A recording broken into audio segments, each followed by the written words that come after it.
E o William demonstrou preocupação com a arbitragem. Nos últimos jogos a gente acabou tomando alguns cartões desnecessários, algumas faltas que poderiam ver no VAR, não viu.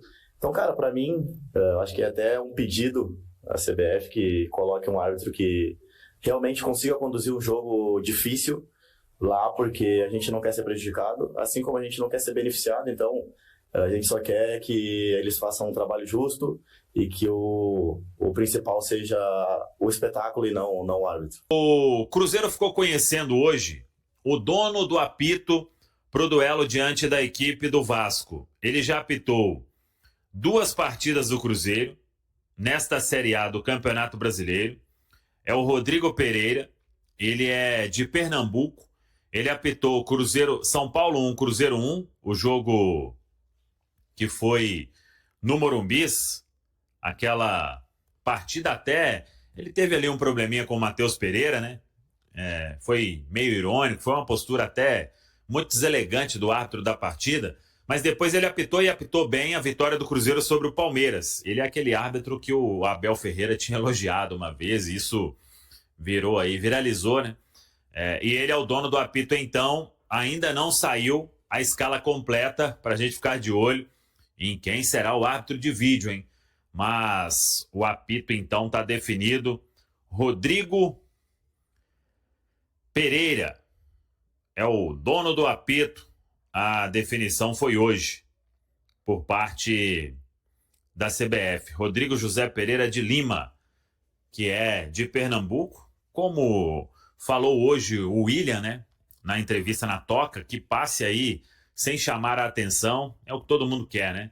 Ninguém quer que o Cruzeiro seja beneficiado, que o Cruzeiro também seja prejudicado, só que é uma arbitragem ok dentro aí do futebol brasileiro. Aí, Luiz, o Cruzeiro pega um Vasco num momento muito diferente, né? Se fosse há um mês, todo mundo falaria, o Cruzeiro vai atropelar esse Vasco. Hoje, dá para falar a mesma coisa? Difícil falar em atropelar no futebol brasileiro, né, André? Porque os times todos são muito equilibrados. Mesmo os times lá embaixo na tabela, eles conseguem dar muito trabalho para os times lá em cima. E o Vasco é um time que, né, historicamente em São Januário, é difícil você jogar contra, a torcida joga em cima ali, é um caldeirão, né? E eu acredito que mesmo assim o Cruzeiro é superior e é favorito para esse confronto. O Cruzeiro tem que chegar lá pensando nos 3 pontos. Afinal de contas, o Cruzeiro briga pelo título, né? Diferentemente do Vasco, que está lá embaixo na tabela, na realidade, né, mais próximo ali do Galo, para tentar respirar contra o rebaixamento. O Cruzeiro não, o Cruzeiro está visando o título, está visando, né, ficar ali entre os 3 primeiros na cola do Palmeiras e do Flamengo, para ali nas últimas rodadas, né, ver se ainda dá para alcançá-los. Eu acredito que tem fôlego para isso. E, né, independente do time que for, o Cruzeiro chegando fora de casa, ainda mais um time com um orçamento inferior, lá na parte de baixo da tabela, e no momento que vive o Cruzeiro, com o Caio Jorge iluminado, né, o Matheus Pereira jogando muito bem, mesmo sendo um time do Diniz, que é um time, né, que costuma ser mais intenso, um time que costuma ter a bola, o Cruzeiro ainda é favorito e tem que pensar na vitória fora de casa. O Cruzeiro é o terceiro melhor mandante da competição. Em 11 jogos são 5 vitórias, 4 empates e 2 derrotas. Então, um ponto a menos que o Flamengo e 4 a menos que o Palmeiras como visitante. É um time que muda muito a forma de jogar, estando em casa, estando no Mineirão ou estando na casa do visitante? Não necessariamente. Acho que o Cruzeiro muda mais o seu estilo dependendo do adversário que ele vai enfrentar.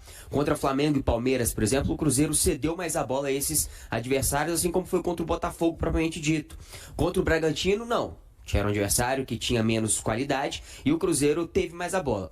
E, estatisticamente falando, o Cruzeiro tem mais dificuldades quando tem justamente a bola no pé, quando precisa criar contra adversários muito fechados. Talvez essa dificuldade mude a partir do momento em que os reforços que chegaram, comecem de fato a engrenar nesse time, porque são reforços justamente para quebrar linhas de marcação, achar espaços onde não se tem espaços. Então é um time que muda, mas muda de acordo com o seu adversário. E jogar contra o Vasco lá e contra o time do Fernando Diniz é um estilo de jogo de 2 times que acaba casando melhor para o Cruzeiro. O Diniz tem aquele estilo de sair trocando passes desde o goleiro e o Cruzeiro tem um estilo de pressionar muito alto. Quando você junta o útil ao agradável, você tem um Cruzeiro que pressiona muito bem e um Vasco que sai muito mal do setor defensivo. Então isso pode ser um dos pontos que ajude o Cruzeiro a construir um resultado positivo em São Januário, e eu concordo muito com isso. O Cruzeiro ainda é favorito, independente de qualquer coisa, para vencer o Vasco lá. O Cruzeiro ele não depende só de si para ser campeão, mas depende só dele para continuar na briga pelo título. E continuar na briga do título passa diretamente por vencer jogos em que ele é favorito, independente do local, se é fora, se é em casa, mas se ele é favorito contra adversários inferiores, o Cruzeiro precisa vencer. Olha só, enquanto isso, o Cruzeiro está se preparando, hein? Fim de semana vai jogar contra o Vasco, vai fazer um mini campeonato carioca, né? Joga contra o Vasco no fim de semana e aí no meio da semana encara o Flamengo, os 2 jogos no Rio de Janeiro. E aí, para esses jogos, o Leonardo Jardim não vai poder contar com o Gabriel Barbosa, que está suspenso, nem com o Lucas Vidalba, né, que também está suspenso. O Vidalba já tem um substituto à altura aí, Arlindo? À altura não. Tem o Jonathan Jesus que, quanto jogou, conseguiu fazer o seu papel, é lógico, nunca deixou a desejar. Ele vem sendo muito acionado também na lateral direita, né? Quando o Fagner esteve lesionado, o William também, ele também jogou os jogos como lateral direito, não conseguiu ir muito bem na lateral direita, mas é uma coisa que a gente espera, né? Por se tratar de um garoto jovem ainda, um zagueiro que não tem a certa explosão ali de um lateral ainda. Mas o Jonathan Jesus, lembrando do Campeonato Mineiro dele, que ele era um dos melhores jogadores daquela equipe do Cruzeiro no início do Campeonato Mineiro. É lógico, o Vidalba cresceu muito com o Leonardo Jardim. Hoje, para mim, ainda há uma disparidade de nível entre os dois, mas acho sim que o Jonathan Jesus consegue substituir, pelo menos ali, não deixando comprometer o nível da zaga e tudo. Acredito sim no garoto, acho que ele tem muito potencial de evolução ainda. É lógico, ainda não no nível do Vidalba, mas quem sabe consiga chegar lá nos próximos anos, tem total potencial de evolução. E aí, Emerson, vendo o Cruzeiro aí na briga pelo título brasileiro, dá para dizer que foi uma boa cair na Sul-Americana? Eu creio que sim, eu acredito que sim, por incrível que pareça, né? É aquele famoso ditado, no pain, no gain, né? Não há ganho sem perda e não há perda sem ganho. E o fato do Cruzeiro ter abandonado a Sul-Americana, eu acredito que favoreceu sim, tá o meio de semana inteiro aí, descansando, podendo se preparar melhor para esses duelos que vêm à frente. O Vasco, por exemplo, não querendo menosprezar o Vasco, mas eu não acho que é um time que vai dar muito trabalho para o Cruzeiro, né? Um time que oscila ali, a qualidade técnica atualmente é muito baixa. Mas o fato do Cruzeiro só focar no brasileiro, focar agora nesses times cariocas, né? E esquecer outras competições, eu acho que favorece sim. Não só o Cruzeiro, como qualquer outro time, né? E nós vimos ali o professor Leonardo Jardim. Quão responsável foi esse rapaz aí, o Caio, para que essa queda na Sul-Americana não se tornasse um desastre para a temporada do Cruzeiro? O Cruzeiro lá atrás ele era apontado como favorito ao título, né? Vamos lembrar disso. Quando começou a competição, o Cruzeiro era visto como favorito. Exatamente. Foi um vexame o Cruzeiro ter caído na Copa Sul-Americana, né? Mas o Leonardo Jardim entendeu que naquele momento o elenco do Cruzeiro não tinha estofo para lidar com 3 competições, e de fato não tinha.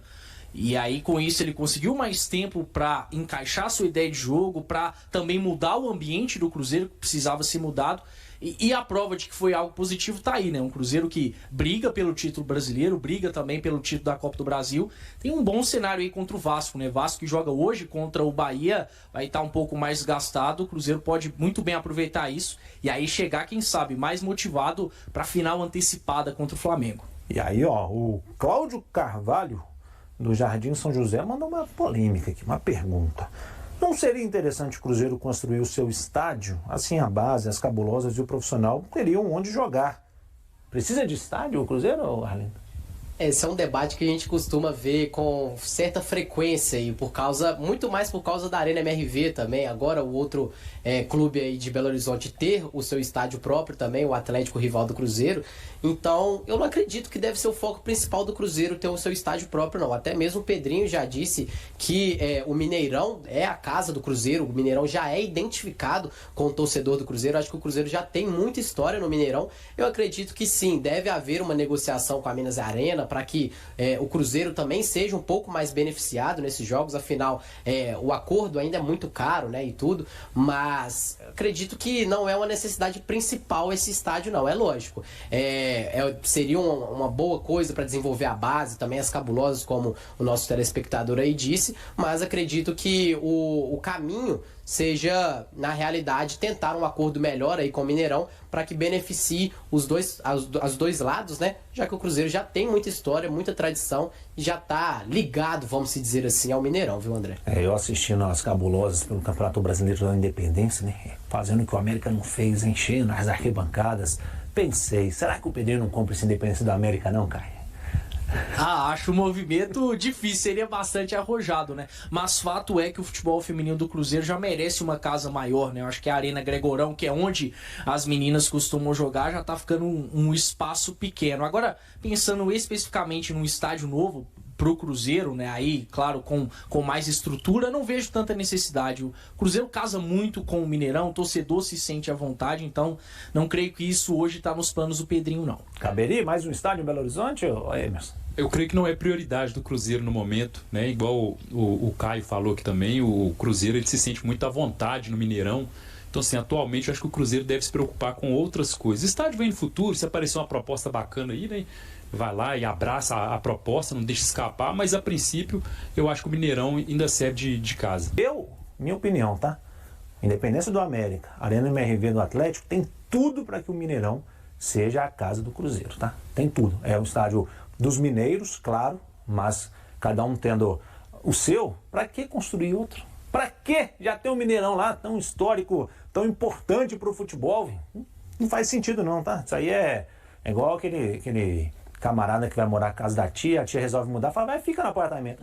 Sobrou ali, meu filho, aproveita, é a melhor coisa que vai acontecer. A classificação do Campeonato Brasileiro, agora já tá endireitando a tabela aí, ó. O Flamengo é o líder com 51, o Cruzeiro tem 50 na segunda colocação, com um jogo a menos, com um jogo a mais do que o Flamengo. O Palmeiras é o terceiro com 49, com 2 jogos a menos. Então, virtualmente, pode ir até 55 pontos, o Flamengo até 54 e o Cruzeiro até 50. Aí o Cruzeiro ganha dos dois, tira a diferença aí, ó. O Mirassol fecha o G4 com 42 pontos, aí o Botafogo é o quinto, o sexto Bahia, o São Paulo o sétimo, o Fluminense, Bragantino, o Corinthians fechando a primeira parte, virando a tabela aí. Cadê o Atlético para nós? Ó o Atlético, primeiro time fora da zona, 25 pontos, 3 a mais do que o Vitória, o Santos passou, o Grêmio passou, o Vasco passou, a situação do Galo tá ficando complicadíssima no Campeonato Brasileiro. Hoje teve uma entrevista do Leonardo Jardim, ao nosso amigo Jaicy Carvalho, no canal do Jaicy, e o Leonardo Jardim falou de assuntos importantes, elogiou pra caramba Matheus Pereira, e ele comentou sobre a questão dos jogadores pendurados. Tem uma lista aí extensa, né? Já falamos sobre isso muito, mas ele falou que não tem essa de preservar, de pensar em outro jogo. O jogo seguinte é sempre o próximo, e o jogo seguinte é sempre o mais importante.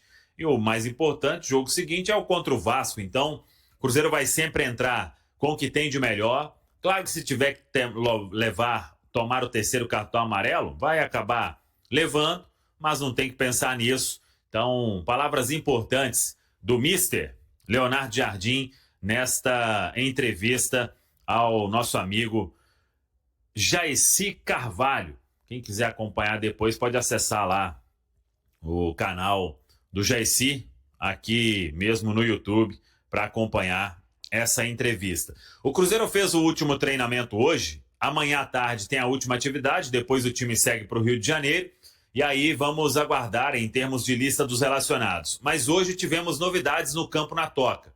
O Eduardo treinou normalmente com o elenco, tem tudo para voltar a ser relacionado. É um jogador que o Leonardo Jardim gosta, confia, tem ali como uma peça importante de composição de banco. E o Luiz Sinisterra, que hoje fez um trabalho à parte, mas no campo. Estava com chuteira. O Sinisterra, é importante a gente dizer isso sempre, porque ele faz uma espécie de pré-temporada, né?